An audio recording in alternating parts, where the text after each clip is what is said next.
Here on this slide, we have two news front pages from the same newspaper. The first headline reads, "Catastrophic. Storm surge swamps Ninth Ward St. Bernard."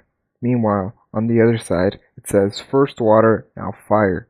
Blazes turn parts of benign city into an inferno." Meanwhile, we have then President George W. Bush hugging two survivors of the incident, one crying on his shoulder, the other crying, looking forward, with the caption reading, "Bush stunned by condition of New Orleans." Next to it says, "More guns, buses, relief sell into city." These are two contrasting news coverage, and also is an example of the White House failure to take control of the narrative, so the media coverage took control of it instead, when in reality the picture of then President George W. Bush should have been the front cover on one of these two newspaper headlines. In the Media Psychology Review website, under the article titled "Media Ethics Coverage of Hurricane Katrina," Dr. Mark Godecki from Massachusetts School of Professional Psychology wrote an article in where he introduces said article, stating, "I question the media's approach to New Orleans in the aftermath of Hurricane Katrina, to the exclusion of other affected areas, and examine the effect this had on the Mississippi Gulf Coast recovery and rebuilding effort. As a mental health professional and building contractor, I was on the Mississippi Gulf Coast for 1 year after the storm and was heavily involved in the recovery effort. I was witness to the efforts made by communities and volunteers from all over the world, as well as the efforts from the federal and local governments.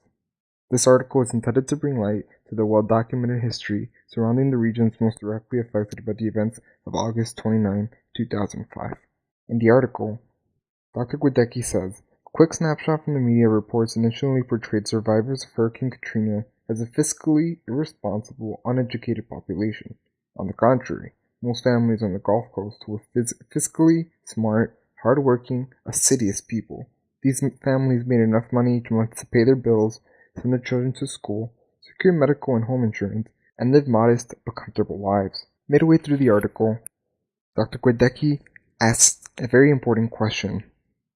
He asks, "Is it ethical to direct public attention to the devastation of one area, to the exclusion of others, and to attribute the New Orleans failure to Hurricane Katrina, rather than compounded by historical human incompetence? Media focus so singularly on New Orleans that much-needed attention was diverted from the plight of the Mississippi Gulf Coast." He says, "In a search of peer-reviewed articles, over 3,755 articles were written about Hurricane Katrina and New Orleans. The number of articles written about the Mississippi Gulf Coast as a result of Hurricane Katrina were limited. Yet all of these cities were annihilated by the natural disaster of Hurricane Katrina and her tidal surges. A search of articles on Katrina and New Orleans returned 7,930,000 articles. Meanwhile, Pass Christian had 78,000, Bay St. Louis 66,400, and so on.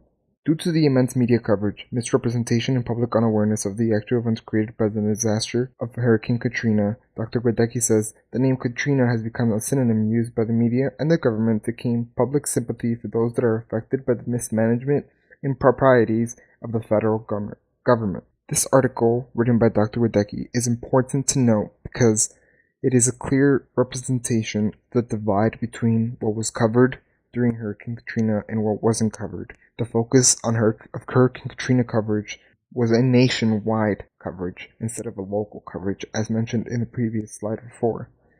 Meaning that areas like Dr. Godecki says that were affected by Hurricane Katrina did not get enough TV time, radio time, whatever medium was used to cover Hurricane Katrina during this time, and less help was given to them, while New Orleans, albeit was affected greatly by Hurricane Katrina, was given the most TV time and media coverage time in general, which resulted in getting the most help as opposed to any other of the cities affected by said hurricane.